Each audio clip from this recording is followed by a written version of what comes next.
মাওলানা রুমের সেই ঘটনাটা আমি শ্রোতাদেরকে শোনাই যে গাধার একটা পদচিহ্নের ভিতরে গাধা হেঁটে যাচ্ছিল রাস্তা দিয়া, নরম মাটিতে পায়ের চিহ্ন পড়ে গেছে, গর্ত হয়েছে, সেই গর্তের ভিতরে গাধা পেশাব করেছে, গর্তটা পরিপূর্ণ হয়ে গেছে গাধার পেশাবে।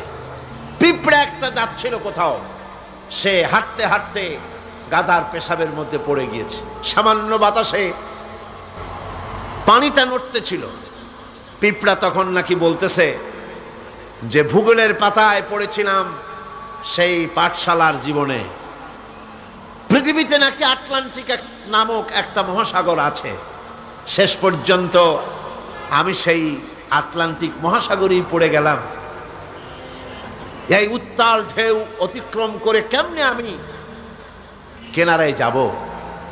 কোত্থেকে যেন একটা শুকনা তেঁতুলের পাতা এসে পড়েছে গাধার পেশাবের ভিতরে। পিঁপড়া বহু কষ্ট করে ওই পাতার উপরে উঠে বসেছে। পাতাটি ঢেউয়ের তালে তালে সামনের দিকে এগিয়ে যাচ্ছে। পিঁপড়া এখন খুব দাম্ভিকতার সাথে, অহংকারীর সাথে পিঁপড়া বলছে, ইতিহাসের পাতায় পড়েছিলাম পৃথিবীতে নাকি টাইটানিক নামক বিরাট এক জাহাজের অস্তিত্ব ছিল। শেষ পর্যন্ত ভাগ্যের জোরে আমি সেই টাইটানিকের নাবিক হয়ে বসলাম। কি সাংঘাতিক! আমি আজ টাইটানিকের গর্বিত নাবিক, আর এই আটলান্টিকের উত্তাল ঢেউ পাড়ি দিয়ে চলছে আমি আমেরিকা আবিষ্কারের জন্যে।